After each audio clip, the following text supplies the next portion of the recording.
All right, so today I am going to walk you on how to utilize one of the most underrated tools when it comes to nutrition and when it comes to helping you stay on track in your fitness journey. And yes, that is the food scale. Now, the first question I want to answer before I jump into actually teaching you how to use the scale is why would I want to use a scale over cups or tablespoons or those kinds of measurements? And I'll tell you guys from my own experience, right? A cup of rice looks a lot different to me when I am very hungry compared to when I'm not as hungry. That is just our nature, right? When we're a little bit hungrier, we tend to maybe do a heaping cup, right? Compared to just a regular cup. And on top of that, when it comes to measuring with cups, sometimes the density of the item may be a little bit different depending on how you cooked it or anything like that. So the scale really helps avoid any of those variances because you're going by grams or ounces compared to a measuring. Now, another example, right? A lot of you guys, I'm sure, eat peanut butter. A tablespoon of peanut butter, an actual measurement of peanut butter, 1 tablespoon or 2 tablespoons is one serving, but you can really get that in 1 tablespoon if you really get in there, right? So when you think about something like that is so dense in calories, if you are doubling up on the serving, you're getting double the amount, which is about 210 calories per serving of peanut butter. So I think that's why utilizing a scale is so important.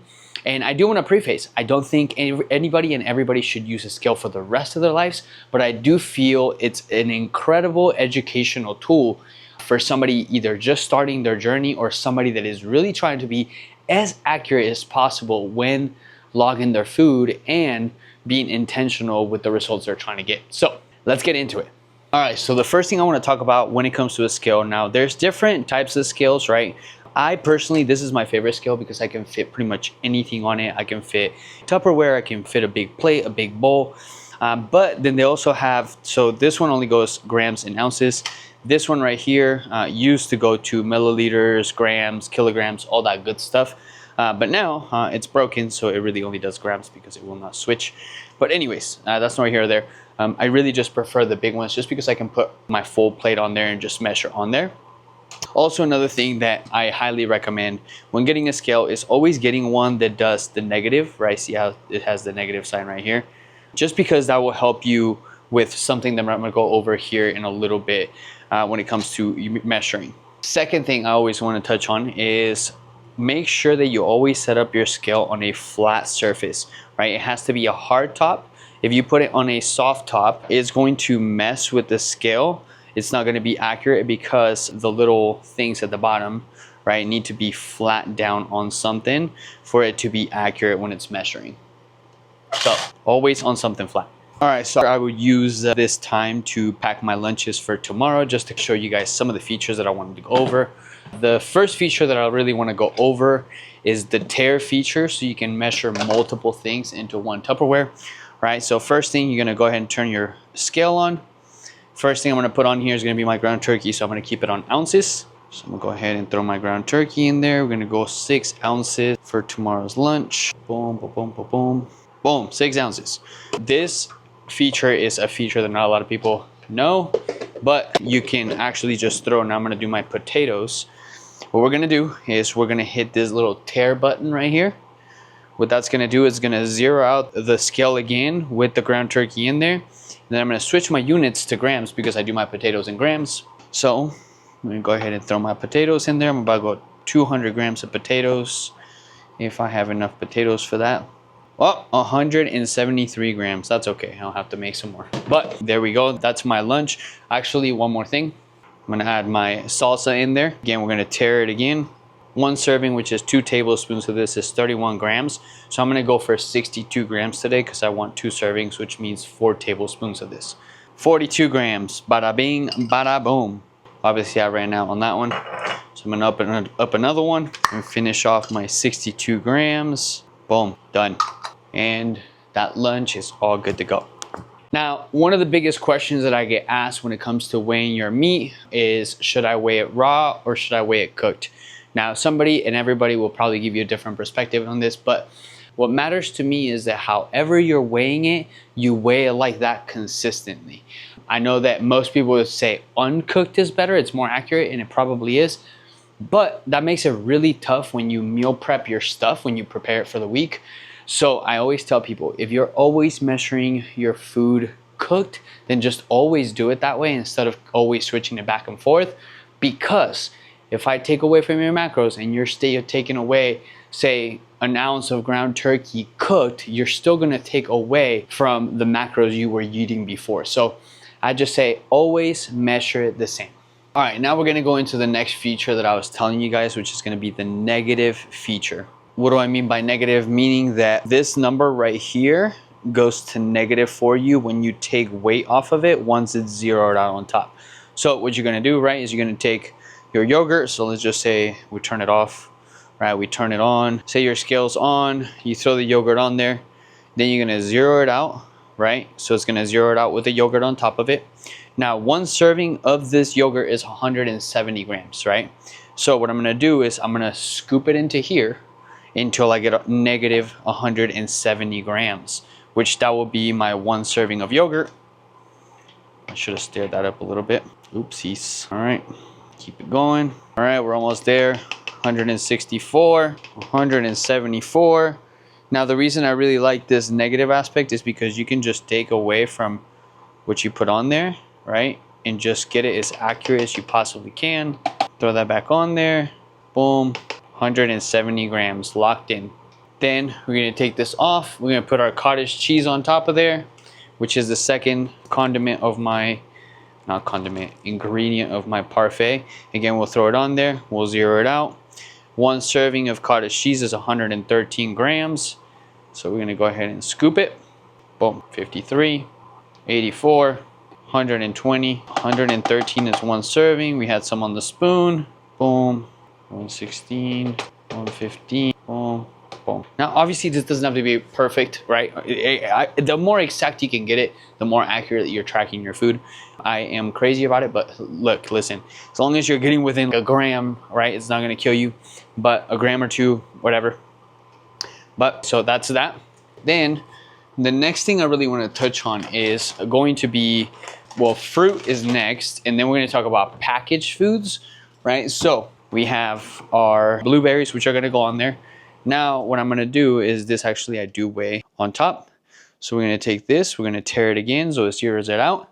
And we're going to go with 80 grams of blueberries. It's just what I always do, not that that's a serving. It's just what I prefer on here. And the reason I can do this on here is because I can go by blueberry, so it makes it easy to get right on the dot. Boom, there's your blueberries. Then we're gonna close that up. And our next part of this is going to be our granola. So when it comes to packaged foods, this is one of the biggest things that I do want you guys all to pay attention to, right? As you guys can tell right here in the back, it's gonna give you a couple different serving sizes, right? This one is gonna be for 2/3 of a cup, which is gonna be 65 grams. So that's it right here. I don't know if you guys can see that on the camera, right? And then the serving right here is gonna be for 1 ounce, which is 28 grams. Anytime I do my parfait, I just go with the 1 ounce, right? Because that's more than enough. I just like a little bit of crunch with my parfait. So I just really wanted to show this to you guys because you gotta pay attention to see, most people will go, oh, okay, with one serving is 65 grams, right? And they'll read this side right here, but really this side is for a smaller serving size. Some ingredients, some of these will have, for example, if you get team pancakes, right? It will have the serving size and then it'll have serving size with milk. So you just wanna pay attention to what your serving size actually looks like in the back before you actually weigh it out. So just wanted to share that with you guys. So now we're back on the scale. I put the little top of my little parfait cup on here. We're gonna zero it out. And then we're gonna put our granola on there. Like I said, all I use is 28 grams every time I do this parfait. Sometimes I'll do a little bit more if I feel like I'm not gonna eat as many carbs at nighttime, but 28 is more than enough for me. 18, 23, 24, 26. Oh, I went over. So then I just pour it back.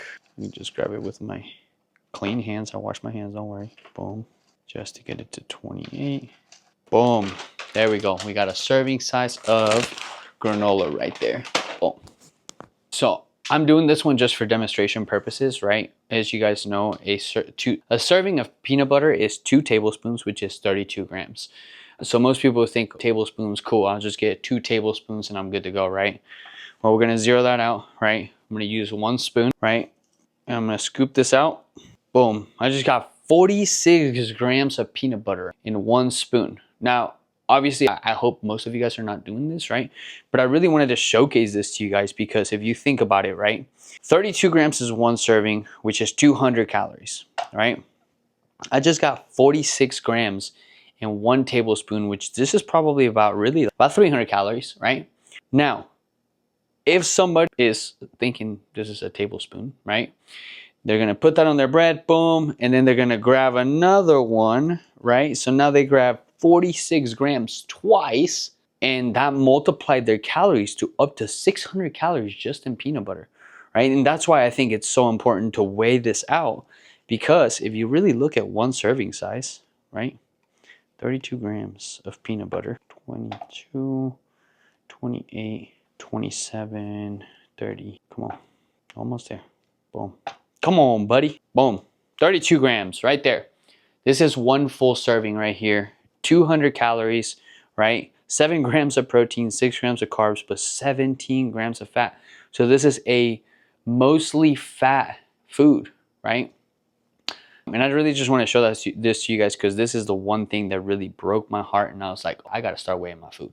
This is another thing that people really love using, right? And people really misunderstand or undervalue how much weighing just butter, period, could be. By the way, I usually don't keep this around. I literally just got this for video purposes because I wanted to really show you guys what a serving of butter looks like. So we got half a butter thing right here. Go ahead and zero that out. 1 serving is 14 grams, right? You guys can see it right there. So we're gonna zero this out. Now, I'm just gonna take it from the stick like this, just because why not? Oh, that's gross. 12 grams. This is it right here. If I just break this little piece off right here, boom, done. 14 grams right there. That right there is 1 serving of butter. Mind you, that's 11 grams of fat, right? Nothing against butter. Hey, if you like butter, have at it, bubs. Ideally, you want to get more of the natural butter, ghee butter, something like that. But I just really wanted to share that with you guys because most people just dash this on their bread and they're just use a whole freaking thing of this. And you think about that, dude, you're having 20 servings of butter right there in 1 sitting, which is probably about 1,000 calories alone. That's 100 calories right here, and that's not gonna fill you up. It's not gonna do nothing for you. You're literally gonna be hungry immediately after you eat that. So I just want to share that with you guys. Another thing that I really wanted to share with you guys, it is so important that you guys also track your liquids, especially if they have calories in them. One of the things that a lot of people undervalue or under track or don't really pay attention to as much as they should is coffee creamer, right? Coffee creamer can add up very quickly. I'll tell you guys from my own experience, I'm the type of person that really likes a little bit of coffee with my creamer. Not anymore because now I switched to just putting some almond milk and some salted caramel protein powder, and that gives it plenty of taste. But that's one of the biggest things that people really under track because they just go and they're like, oh, it was about a serving. Dude, 1 serving of creamer, go ahead, weigh it out. It'll make you sad. Please don't come at me. I didn't make the serving sizes, but I promise you, it is very sad. And another thing too is olive oil, things like that, right? Things that are so easy to just throw in the pan without thinking, oh, this is all our calories.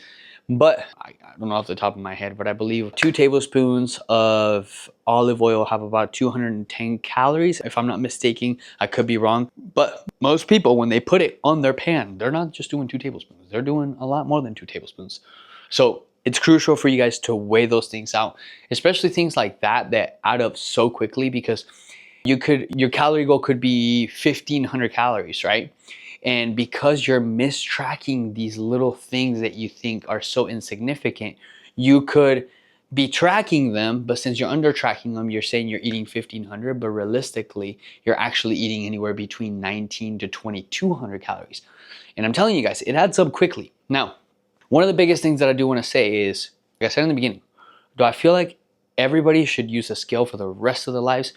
If it becomes a habit, if it becomes just how you do things, then go for it, right? But at least utilize it in the beginning so that you can start understanding what serving sizes look like so you can make more educated decisions when you are making your food, or even when you go out to eat, being able to look at a plate and say, that's about 4 ounces of chicken. That's about 5, whatever, right? 200 grams of rice, or, you know, whatever it is. But the whole purpose of utilizing a scale is so that you have way more awareness of what nutrition looks like, so that you can better make decisions anywhere you go. So another thing I mentioned, right? It's not about perfection, right? It's about awareness, right? So if you're off by a couple grams, you don't have to go crazy and obsess over it, right? If it's just 2 to 3 grams, dude, it's okay. You know, try to track that, put it in your tracker in that way. If you didn't land on the serving size or whatever. But again, guys, this is all about just creating awareness and have a better understanding of what a serving size actually looks like. And it can make a significant change in how you're tracking your food and how much you're actually eating. I've had people literally be with me on a one-on-one coaching, and they've been tracking their food for 3 weeks and they're not starting to see those results they want. And as soon as I have them utilize a scale, it's a game changer, because now they're actually eating the portions they say they're eating, which actually makes a significant difference. And they'll tell me immediately, man, I was way overeating or way underestimating how much I was eating, because I was just eyeballing it. So if you've been stuck in your journey and you feel like you've been doing everything possible, you're tracking your food, I encourage you, get yourself a scale, start weighing your food, and see if that makes a difference in the amounts of food you're eating. And also you start seeing the scale move in the right direction. I hope this was helpful, guys. Now go grab yourself a scale, start weighing your food, and just remember, it's gonna take a minute, right? It's gonna take a minute for you to build the habit, to get quicker with it, and just almost learn how to utilize it and be effective with it. But I promise you, the more and more you use it, the more natural it becomes, and the better you start getting at using it. But it will make a significant difference in your results when it comes to your fitness. So I encourage you guys, go get you a scale, especially if you're just starting your fitness journey. Again, you can go on Amazon, you can go to Walmart, you can go pretty much anywhere and get yourself a scale, but it will make a significant change in how you're looking at food and how you're consuming food as well. So I appreciate you guys for watching. If this was helpful, make sure you give me a like, give me a comment down below of what your biggest takeaway was from this video. And if you have not subscribed to this video, to this channel, go ahead, give me a subscribe, or get in there and subscribe. That's what I meant to say. Until the next one, guys, just focus on becoming 1% better every single day.